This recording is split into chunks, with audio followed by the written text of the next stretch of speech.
fantástica da história da Fórmula 1. Forma definitiva.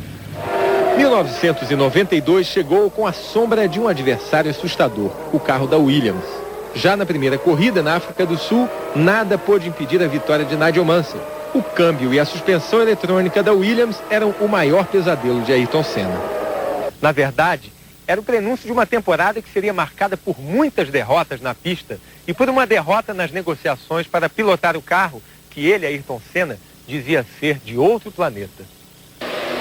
Numa temporada de reinado absoluto dos carros de Sir Frank Williams, restava ao tricampeão Ayrton Senna continuar em busca do improvável e do impossível. E nisso ele sempre foi o melhor. A única chance de Ayrton Senna contra os poderosos carros da Williams era aqui nas ruas apertadas do Principado de Mônaco. E quem descobriu isso foi o inglês Nigel Mansell. Depois de parar nos boxes, ele voltou atrás de Senna e tentou em vão ultrapassá-lo durante as últimas 7 voltas da corrida. Foi ali, atrás do carro da McLaren, que Nigel Mansell percebeu por que Ayrton Senna era considerado o rei de Mônaco. Eu percebi no que eu entrei na reta dos boxes, naquele momento, olhando para o pessoal da minha equipe, que eles estavam olhando para dentro do box, ou seja, o Mansell ainda estava no pit lane. Eu vi que ele não estava à frente já na pista e eu tive certeza que ele estaria atrás de mim, então. E aí eu falei, bom, agora vai o racha e vamos ver o que vai acontecer. Vai o Mansell, tenta forçar! Veja como o Nigel Mansell está juntinho de Ayrton Senna.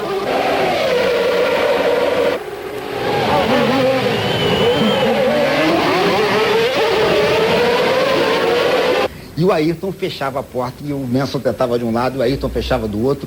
Foi espetacular. Vem Ayrton Senna, Mansell cola, Mansell força.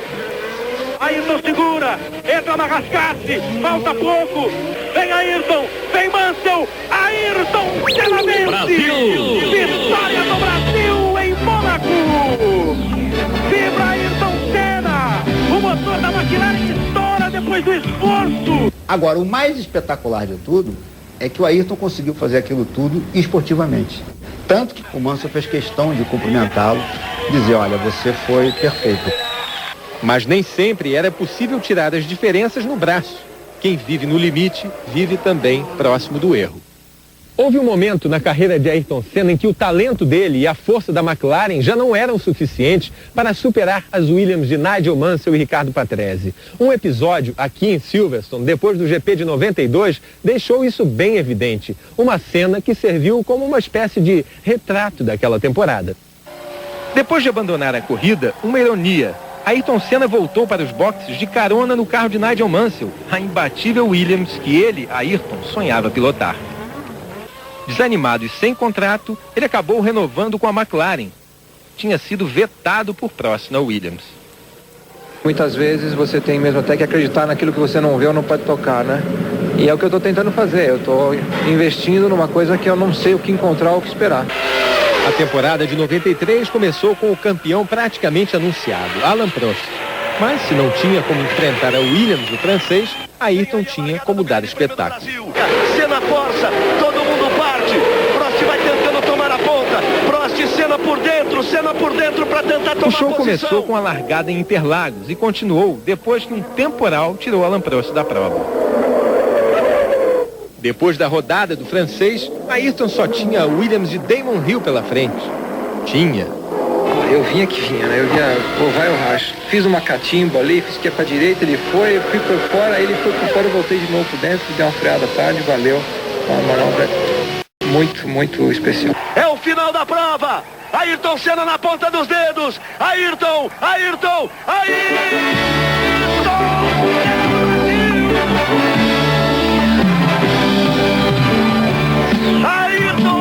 Senna do Brasil! Foi o último encontro do herói com seu povo em delírio. Repete o ritual!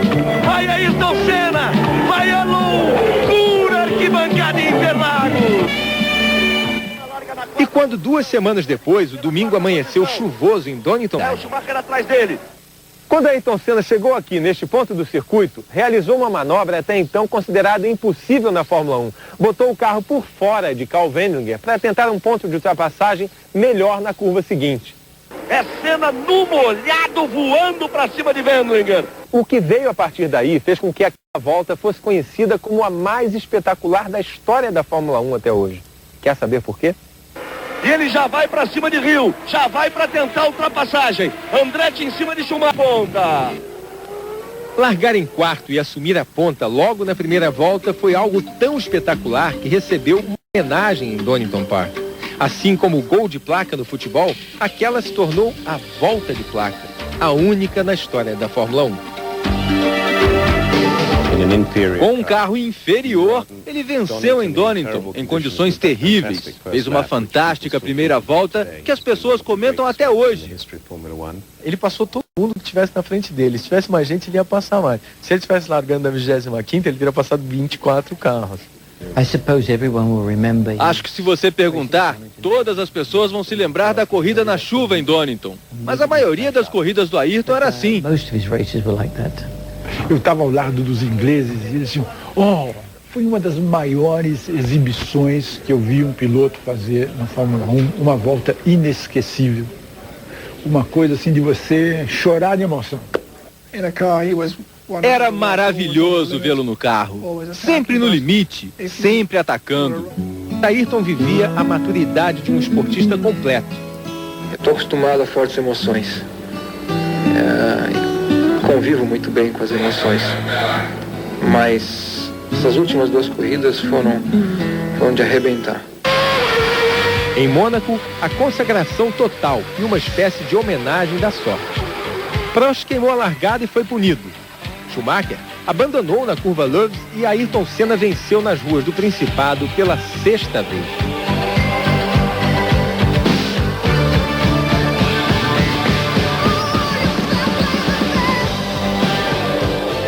No veloz circuito de Silverstone, mesmo sabendo que não tinha como vencer a força da Williams e Prost, Senna resistiu como pôde. Alguns consideraram um risco exagerado, outros saudaram como um momento de automobilismo em estado puro. Tanto que o Prost era como por dentro, ele já tenta, o Senna recupera. Para ataque do Prost, no vácuo ele tenta por dentro, Senna na preferência do traçado. Ayrton Senna encerrou o vitorioso casamento de 6 anos com a McLaren, conquistando 2 vitórias fantásticas. No Japão, a chuva mais uma vez o ajudou a tirar o primeiro lugar de Prost. Aí o Senna, olha quem está na frente dele. Olha quem está na frente dele. Quem estava na frente dele. Circuito de Adelaide, Austrália. A última vitória foi um presente de despedida para a McLaren. Vitoriosa. Uma parceria a mais vitoriosa de toda a história da Fórmula 1 moderna. Eu carrego uma frustração. Ayrton estava sempre correndo e vencendo em nossos carros. E ficou pouquíssimo tempo guiando para o meu bom amigo Frank Williams. Mas ficou a percepção de que a maior parte da carreira dele foi na Williams. E ele praticamente sequer botou os pés naquele carro. Senna vai chegar à sua 35ª vitória pela McLaren. 41 no total de sua carreira. 96 provas, 35 vitórias, 3 títulos mundiais. Tem musiquinha de novo pra você. Ayrton, Ayrton, Ayrton Senna do Brasil! Ayrton Senna do Brasil, impecável de novo. Antes do pódio, uma atitude inesperada e nobre. Ayrton cumprimentou o rival Alain Prost, que encerrava naquele dia sua carreira. No último duelo de 2 gênios, eles preferiram trocar amargura por admiração. Era a última vez que o hino brasileiro celebrava a vitória de Ayrton Senna. Os últimos acordes de uma sinfonia cheia de talento, paixão e coragem.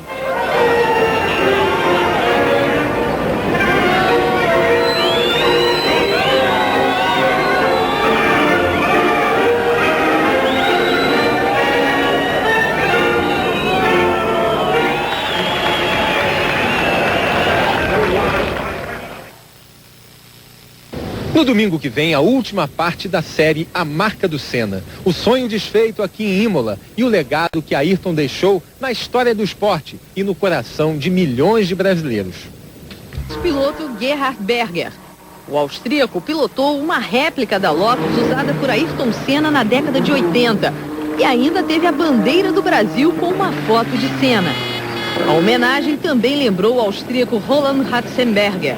morto um dia antes de Ayrton na mesma pista de Imola. De volta ao presente, o vencedor da prova foi... De Senna na Fórmula 1, Juan Manuel Fangio, pentacampeão, em que ele diz: ao amigo Ayrton Senna, com afeto e admiração, uma foto de 93, aqui com Soichiro Honda, Senna na McLaren, com o macacão. Isso aqui também é bem interessante, é uma peça do carro que o Senna usou em 1991, uma peça do motor, Honda 1991, um carro em que ele foi campeão. Tudo está exatamente igual. Até nas gavetas, a gente ainda vê os cartões de visitas, canetas, tudo guardadinho por aqui. Viviane, você consegue entender e explicar a paixão que houve entre o Ayrton e o Brasil?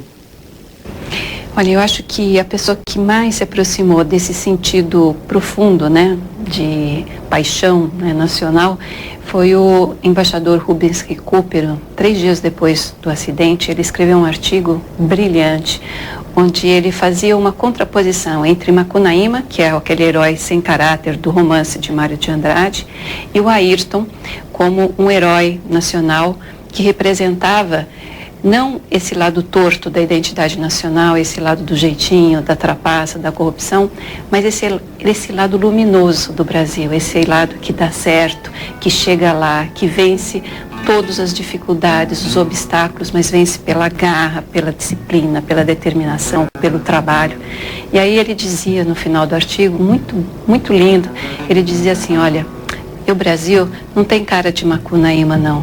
O Brasil tem cara mesmo de Ayrton Senna.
Foi exclusivo, hein? Dela. Como marido foi. Exatamente. Uma história muito bonita. Com exclusividade, Roberto Cabrini entrevista a esposa de Ayrton Senna. A esposa, vejam. Carismático, boa pinta e bem sucedido, Ayrton Senna sempre foi assediado por muitas mulheres. Foram muitas namoradas famosas, às vezes desconhecidas, invariavelmente belas. Mas só uma conseguiu ser a senhora Senna. Em primeiro lugar, conta pra gente quem você é. Eu sou a ex-mulher do Ayrton Senna, uma decoradora, sou mãe de um filho lindo, maravilhoso, uma mulher que batalhou bastante na vida, mas que é extremamente feliz. No apartamento de Lilian Vasconcelos, tudo inspira harmonia, formas, conjunto. Estamos em um apartamento de uma bem-sucedida decoradora profissional. Loira, olhos azuis, sorriso cativante. Hoje divorciada e mãe de um filho de outro casamento. Durante muitos anos, Lilian ficou em silêncio. Raramente falou sobre o casamento com Ayrton Senna. Porque durante tanto tempo você fez questão de ficar reclusa, fora das atenções, fora do foco? Ao meu marido, porque eu era casada na época e talvez eu não tinha maturidade suficiente para também conversar como eu estou conversando com você. O carinho nunca deixou de existir. Está claro em vários detalhes de sua casa. Uma história de amor. Uma história desconhecida pela maioria das pessoas. Como é que vocês se conheceram? Conhecemos, não teve assim bem um conhecimento, porque as mães se conheciam, eu tinha 2 anos de idade. Então eu era uma criança e ele também. E fomos criados praticamente juntos, brincávamos de casinha, de carrinho, juntos. Ele te pediu um namoro? Não, foi uma coisa que foi ocorrendo, sabe? Foi um negócio que de repente que ele apareceu, aquilo surgiu. Foi um beijo e surgiu. Ele me pediu em casamento ele me pediu. Foi um episódio muito legal porque ele me pediu em casamento na cama do motel. Nós fomos até lá e depois do ato em si, né? Aí ele falou, Lilian, eu queria casar com você. E eu aceitei na mesma hora. No dia que ele te convenceu aí no motel? Exatamente. O dia que ele me convenceu e no motel ele me pediu em casamento. A paixão entre a menina, sempre sorridente, e o garoto magro, tímido, é arrebatadora. Depois de 2 meses de namoro, o casamento.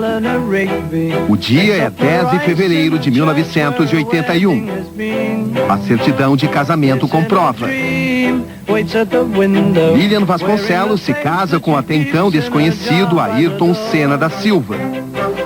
Nosso casamento no começo foi um namoro, porque durou muito pouco o nosso namoro, 2 meses, então eu tinha que preparar as coisas para viajar, ele tinha que preparar as coisas também, porque ele ia começar na Van Diemen, né, na Fórmula 3, né? Quer dizer, ele precisava ir para a Inglaterra porque ia começar na Fórmula 3. Isso. E isso apressou o casamento. Isso porque ele tinha medo de te perder? Diz ele que sim, ele afirmava que sim. Como é que foi o dia do casamento?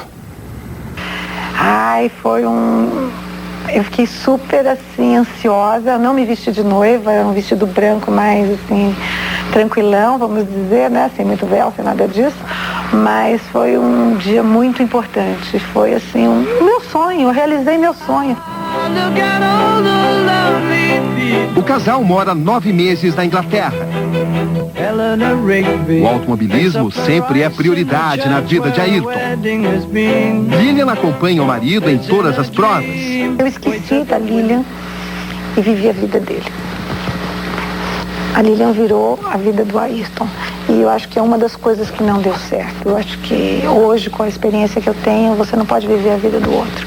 Durante essa entrevista, outra revelação. Ele chegou a considerar a hipótese de deixar o automobilismo? Ele largou o automobilismo. Ele veio para o Brasil, ele foi trabalhar na loja de construção do pai, que o pai havia montado. E eu montei um apartamento, eu decorei esse apartamento, até coloquei todos os troféus dele na sala, mas Ayrton estava muito triste. Ele era outro homem daquele momento. O dia que eu montei o apartamento, que nós tínhamos que mudar para o apartamento, ele me deu a notícia. Que notícia? Que falou, Lilian, não vou conseguir. Eu vou voltar para a Europa, desalugue o apartamento, devolva os móveis, vê o que você consegue fazer, porque eu tenho que voltar para a Europa para tentar. O casamento de Lilian e Ayrton está chegando ao fim. Sofri muito, foi um ano de reclusão. Eu sou uma pessoa extremamente vaidosa, sou uma pessoa extremamente apaixonada pela vida. Eu deixei de viver um ano, eu fiquei trancada, não tinha vontade de me arrumar, nada disso.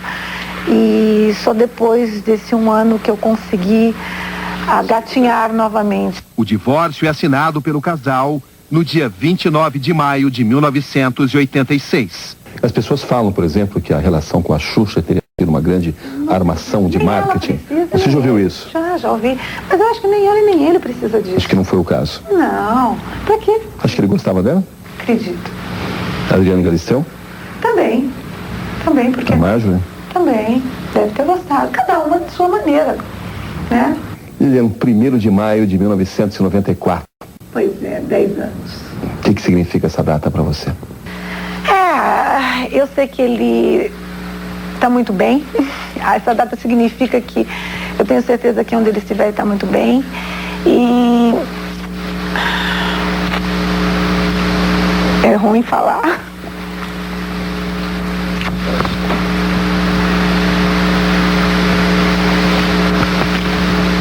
E que a luz dele está batendo em todos nós.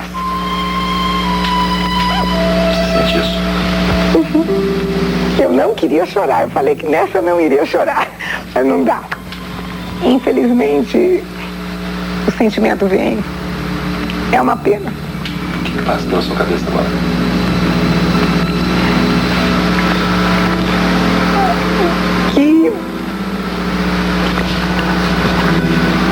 uma pena nós termos perdido uma grande pessoa. E o Brasil está faltando gente legal, está faltando pessoas de garra. E eu aprendi com ele ter garra e lutar por aquilo que eu quero.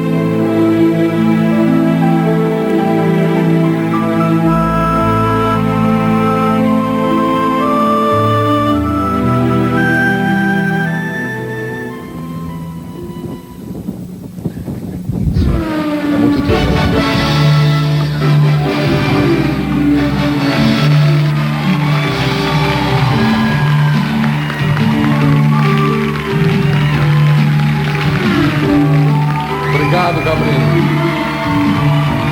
Bom, eu acho que as palmas vão dizer tudo pro Ayrton, mas de qualquer forma, eu acho que eu agradeço ele e está agradecendo, com toda certeza.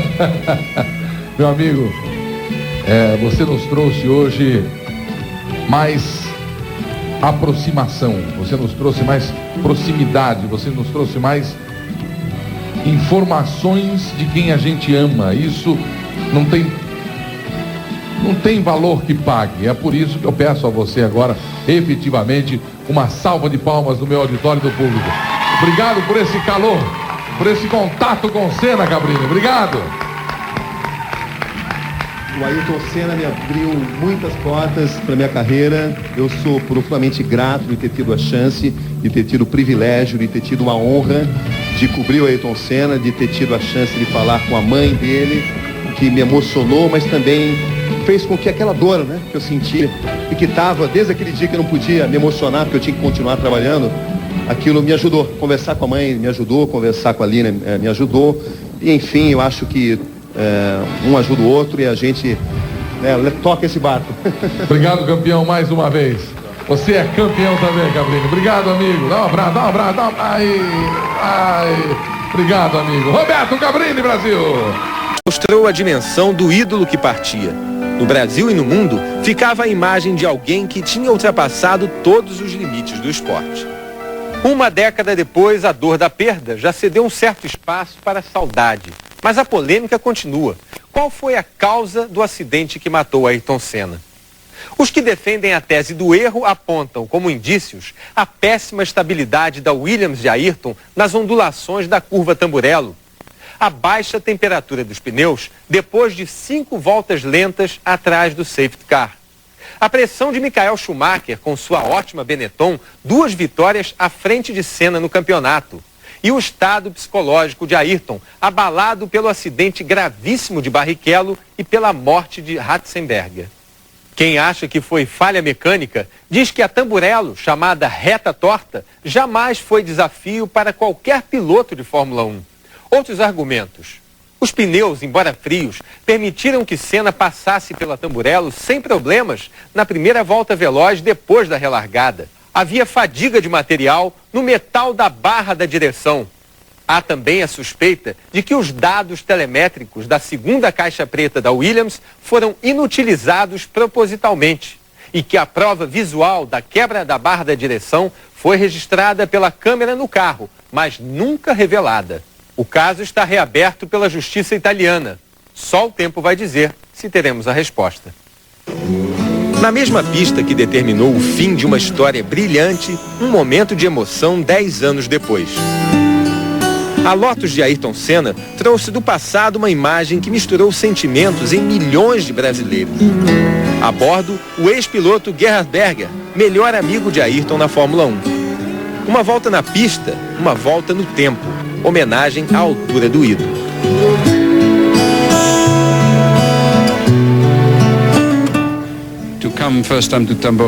Voltar à curva Tamburello, onde eu quase morri em 89, e onde o Ayrton morreu, e ver os comissários que salvaram minha vida, que tentaram salvar a de Ayrton, alguns deles ainda estão lá. Esse foi um momento muito emocionante. Me fez lembrar dos anos 80, quando dirigíamos um carro como este. Eram carros para homens de verdade. Mais de 1000 cavalos de potência, simplesmente inacreditável. Isso só confirma como era difícil guiá-los naquela época. Esses carros bravos apaixonavam Ayrton como quase tudo que tivesse motor. Era como se o ritmo do dia a dia não bastasse. Ele queria acelerar o tempo, fazer passar mais rápido os segundos que o desafiavam. Um homem com duas grandes paixões, a velocidade e o Brasil.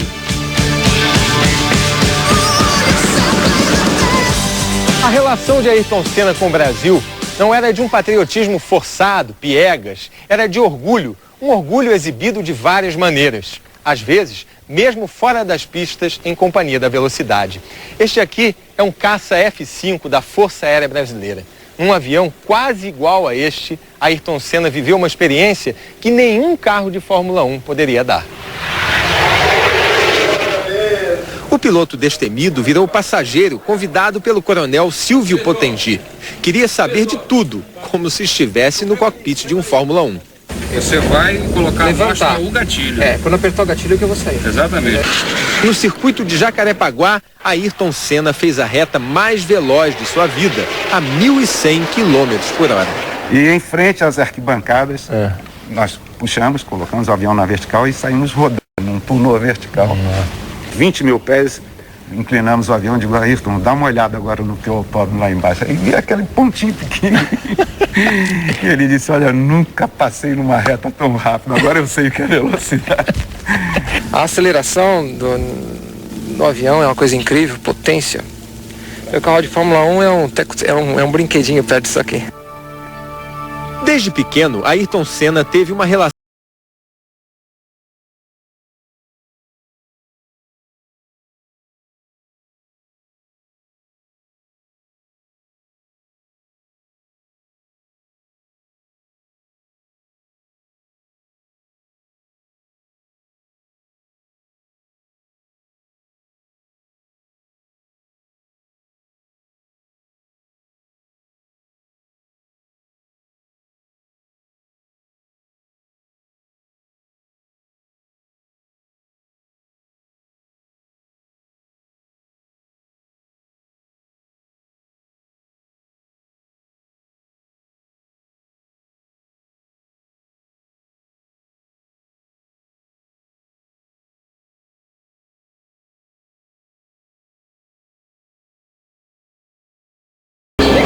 vai!